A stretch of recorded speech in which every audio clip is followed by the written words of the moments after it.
بسم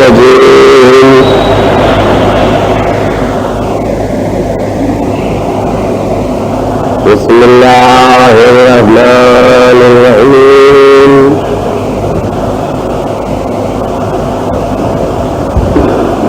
الحمد لله رب العالمين والعاقبة للمتقين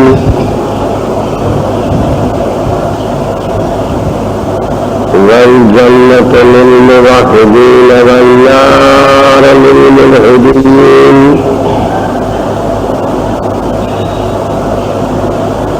والصلاة والسلام على سيد الأنبياء والمرسلين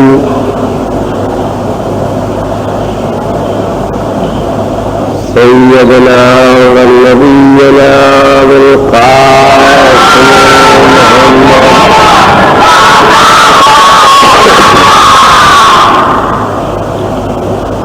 وآله الطيبين الطاهرين المعصومين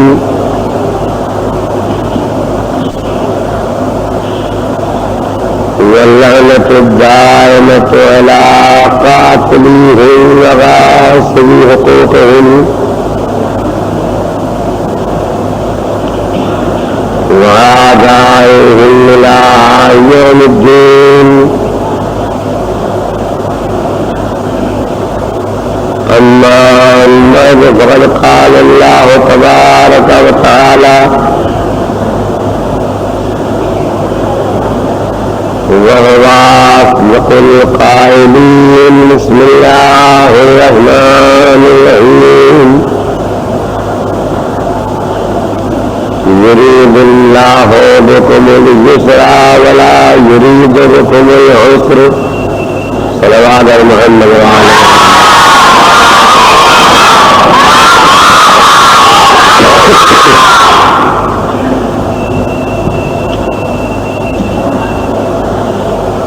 مجھے یقین اور امید ہے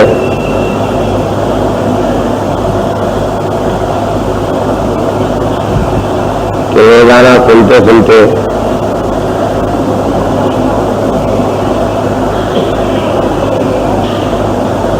ہر بچے اور بڑے کے دماغ میں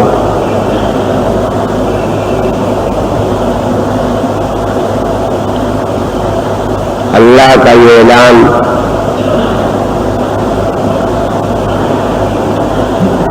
جم گیا ہوگا اور راسخ ہو گیا ہوگا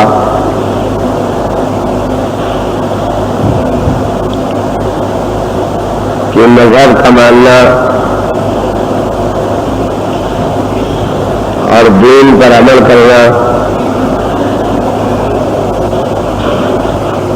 آسان ہے، مشکل نہیں.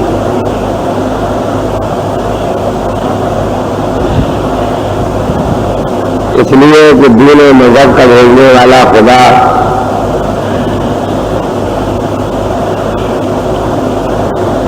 یہ اعلان کر رہا ہے کہ ہم تمہارے لیے سختیاں نہیں چاہتے ہیں بلکہ تمہارے لیے آسانیاں چاہتے ہیں.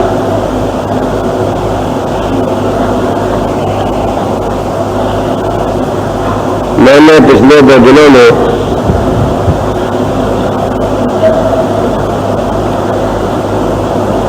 خاص طور سے آپ کی خدمت میں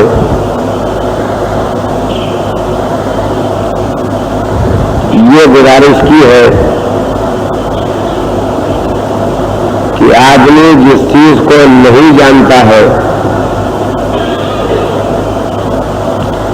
اسے مشکل سمجھتا ہے،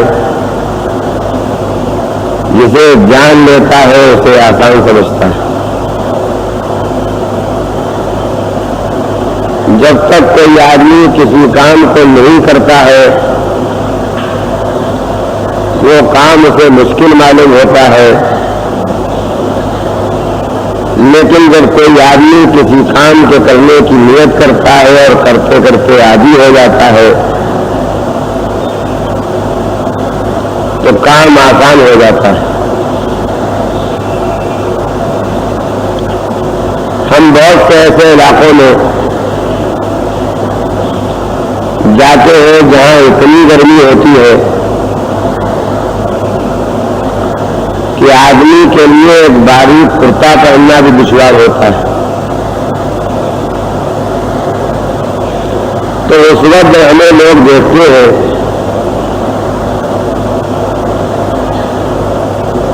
کہ بنیان گنجی بھی پہنے ہیں، کرتا بھی پہنے ہیں اور شیروانی بھی پہنے ہیں۔ تو بہت سے لوگوں نے سوال کیا ولی صاحب کیا آپ کو گرمی نہیں لگتی؟ نہیں، گرمی آپ کو بھی لگتی ہے، گرمی ہم کو بھی لگتی ہے، لیکن ایک آدمی نے جسم کو آزاد بنایا ہے کہ کپڑا کم سے کم رہے، تو ذرا بھی اگر لباس بڑھ گیا تو بے چینی بڑھ جاتی ہے۔ ہم زیادہ لباس پہننے کے عادی ہو چکے ہیں، لہذا ہمیں احساس نہیں ہوتا۔ کتنے آدمی ہیں جو فقط عاشور کے دن ننگے پیر چلتے ہیں تو ان کے پیروں میں 2-4 دن تک تکلیف رہتی ہے، اور کتنے ایسے آدمی ہیں جو ساری زندگی ننگے پیر چلتے ہیں، اگر انہیں ایک دن جوتا پہنا دیا جائے تو وہ دن ان کے لیے تکلیف کا دن ہوتا ہے۔ یہ روزمرہ کی مثالیں ہیں۔ جو عورتیں چادر پہننے کی عادی ہیں، گھروں میں رہنے کی عادی ہیں، ان سے اگر کہا جائے بغیر چادر کے گھر سے باہر نکلو تو ان کے بدن میں کپکپی پیدا ہو جاتی ہے، قدم تھرتھراتے ہیں، دل بڑبڑاتا ہے، دھڑکن بڑھ جاتی ہے، نس کی حرکت تیز ہو جاتی ہے۔ اور جو بغیر برقعے کے بغیر چادر کے ہر آدمی سے شکھین کرنے کی عادی ہے، اگر ایسے گھر میں ہمارا ایسا کوئی بیوقوف مولوی پہنچ جاتا ہے مجلس پڑھنے، ان کا ہم ملا صاحب سے بات کرنا چاہتے، ہم نے کہا ہم پردہ کرنا چاہتے،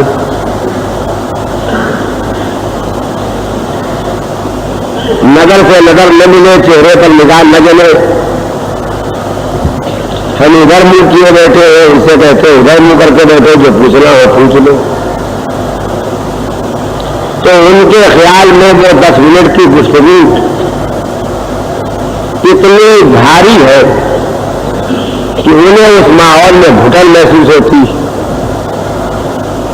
تو میں ان چھوٹی چھوٹی مثالوں کے ذریعے آپ کی خدمت میں یہ گزارش کرنا چاہتا ہوں کہ جب تک ہم خود ذاتی طور پر مذہب کی تعلیم حاصل نہیں کریں گے اور ہم خود ذاتی طور پر مذہب کی پابندی کے لیے اپنے کو تیار نہیں کریں گے، تب تک ہمیں مذہب ہمیشہ مشکل معلوم ہوتا رہے گا۔ اور جیسے جیسے ہم خود مذہب کی تعلیم حاصل کرتے جائیں گے تو معلومات کے بعد مذہب آسان بھی ہو جائے گا، اور جب عمل کی نیت کریں گے، عمل کرتے رہیں گے تو پھر دینی پابندی آسان بھی ہو جائے گی۔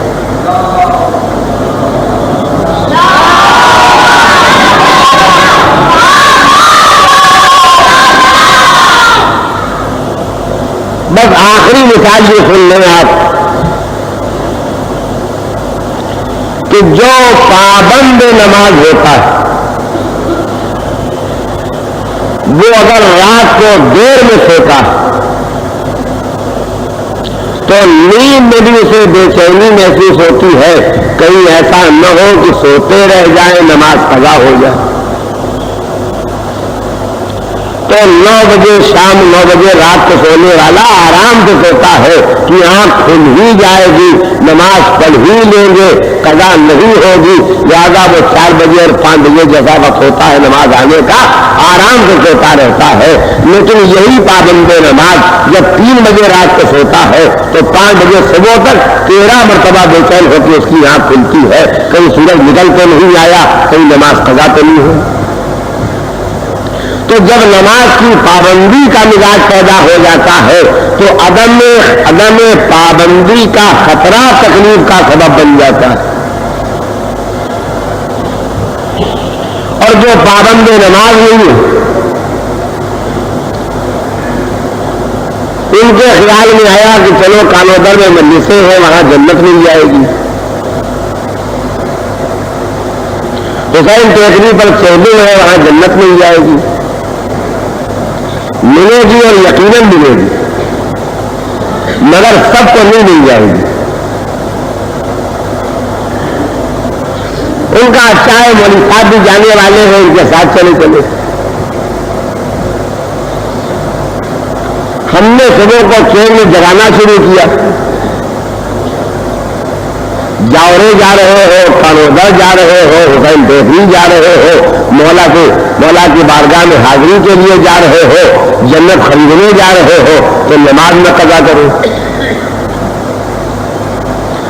تو اولم تو اٹھیں گے نہیں،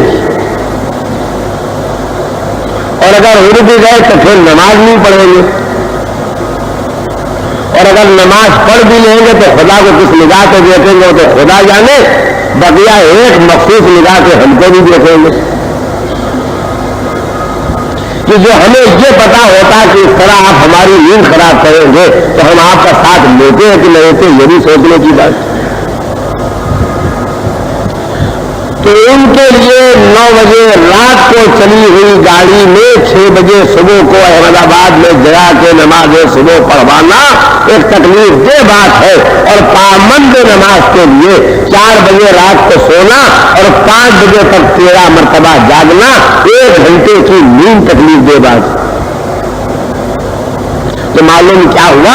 معلوم یہ ہوا کہ معلومات ہونا چاہیے، احساس ہونا چاہیے، ذمہ داری ہونا چاہیے۔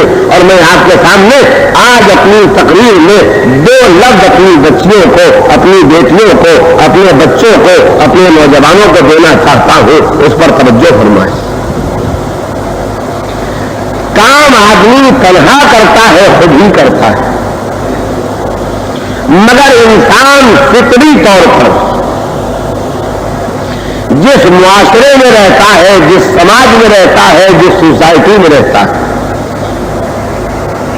غیر محسوس طور پر اس سوسائٹی اور سماج اور معاشرے اور ماحول کے اثرات قبول کرتا ہے۔ تو میرے کہنے کا مقصد کیا ہے، آج کی میری تقریر کا ماحصل کیا ہے کہ اگر ہم پابند دین سوسائٹی پیدا کر لیں، اگر ہم دیندار سماج پیدا کر لیں، اگر ہم محنت کر کے وہ معاشرہ اپنا بنا لیں جہاں پابندی دین میں ہر شخص متوجہ ہو جائے، تو یقین مانیے یہ مشکل دین بے حد آسان ہو جائے۔ تو ضرورت کس بات کی ہے؟ دونوں لفظیں سنیے، یہی مجھے آج سنانا۔ ضرورت اس بات کی ہے کہ ہمارا سماج ایسا ہو، ہماری سوسائٹی ایسی ہو، ہمارا معاشرہ ایسا ہو جو مذہبی ہو، دیندار ہو اور پابند دین ہو۔ اس کے برخلاف صورتحال کیا پائی جاتی ہے؟ میں نے 2 مرتبہ لفظیں کہی اور پھر کہوں گا تاکہ کسی دیر میں سمجھنے والے کو بھی زحمت باقی نہ رہے کہ ضرورت ہے کہ ہم ایسا سماج اور معاشرہ اور سوسائٹی پیدا کریں جو پابند دین ہو، تاکہ سوسائٹی اور معاشرے میں جو رہے اسے پابندی دین آسان معلوم۔ اس کے برخلاف ہمارے سماج کی سب سے بڑی خرابی یہ ہے کہ ہم میں سماجی مذہب پایا جاتا ہے، سوسائٹی کا مذہب پایا جاتا ہے، معاشرے کا مذہب پایا جاتا ہے، خدا اور رسول اور نبی اور امام کا مذہب نہیں پایا جاتا۔ آپ کو یاد رکھنے میں، سمجھنے میں اور دوسروں کو سمجھانے میں زحمت نہ ہو، اس لیے میں کہتا پھر اپنی بات کی تکرار کرنا چاہتا ہوں کہ ضرورت اس بات کی ہے کہ ہمارا معاشرہ اور سوسائٹی وہ ہو جو پابند دین، مگر ہم پابند دین سماج نہیں رکھتے ہیں بلکہ سماجی دین رکھتے ہیں. ہم پابند دین معاشرہ نہیں رکھتے ہیں بلکہ معاشرتی مذہب رکھتے ہیں. لفظوں میں اگر آپ کے ذہن لگ رہے ہیں تو میں مثال کروں گا. یعنی صحیح معاشرہ کیا ہونا چاہیے کہ وہ معاشرہ ہو جو خدا سے ڈرتا ہو، جو نبی سے ڈرتا ہو، جو امام سے ڈرتا ہو، جو جنت کا شوقین ہو، جو دوزخ سے ڈرتا ہو، جو واجبات کی ادائیگی میں ذمہ داری محسوس کرتا ہو، جو گناہ کرنے میں ڈرتا ہو. اور ایسا سماج جب پیدا ہو جائے تو اس میں جو بھی ہوگا وہ اسی راستے پر چلے. یہ وہ سوسائٹی ہوئی، یہ وہ سماج ہوا، یہ وہ معاشرہ ہوا جو خدا کے دین کو مان رہا ہے، نبی کے دین کو مان رہا ہے، امام کے دین کو مان رہا ہے، قرآن کے دین کو مان رہا ہے. اس کے برخلاف ہم سماجی دین مانتے ہیں، الہی دین نہیں مانتے. لفظوں میں اگر کچھ تلخی کڑواہٹ کی جھلک ہے تو ذرا دیر صبر کریں. کبھی کبھی کسی بیماری کو دور کرنے کے لیے کڑوی دوا پیرانا ہی پڑتی ہے اور پینی ہی پڑتی ہے. میں اپنے لفظوں کی ذمہ داری قبول کرتا ہوں کہ میں یہ کہہ رہا ہوں کہ ہم میں خدا اور نبی اور امام والا مذہب بہت کم پایا جاتا ہے، ہم میں سماجی مذہب زیادہ پایا جاتا ہے. یعنی رمضان کا مہینہ قریب ہو تو ہمارے ایسے گھر بہت کم ہو جن میں یہ چرچا شروع ہو جائے کہ اب کی ایسا رمضان گزرے جس میں راتوں کو نماز سب کی پابندی ہو جائے، ایسا رمضان گزرے جس دن میں ہمارا ہر بچہ تلاوت قرآن مجید کر لیا کرے. سوچئے ہمارے 100 گھروں میں کئی ایسے گھر ہوتے اور اگر آپ اجازت دیں تو ہمارے سینکڑوں گھروں میں ایک گھر بھی ایسا نہیں ہوتا ہے جہاں غریب رمضان جھانک سکے. اندر جانا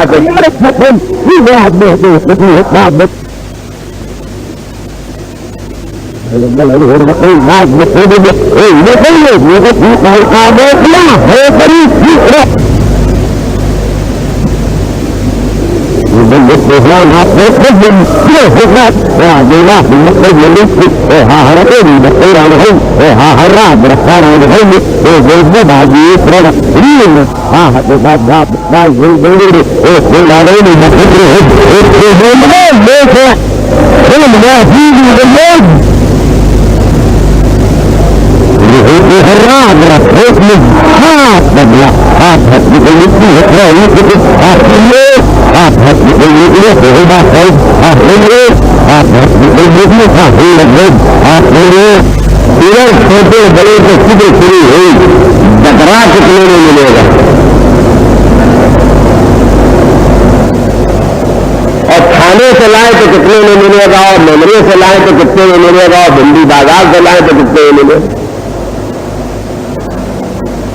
اور اب مولوی صاحب پر میری شروع ہوئی. مولوی صاحب ایک قربانی میں کتنے آدمی شریک ہو سکتے ہیں؟ مولوی صاحب نے کہا 60 70 کا چلو ایک بکرا ڈھونڈ لیں. 10 بقرعید کو ایک جانور کی قربانی مستحب ہے، واجب نہیں ہے. 10 ذوالحجہ کو ایک بکرے کی ایک جانور کی قربانی راہ خدا میں کرنا مستحب ہے، واجب نہیں ہے. مگر نماز 5 وقت کی واجب، روزہ رمضان بھر کا واجب، سال کے آخری دن کا حساب کر کے خمس نکالنا واجب ہے، ورنہ یہ کی ہوئی قربانی بھی قربان ہو جائے گی. تو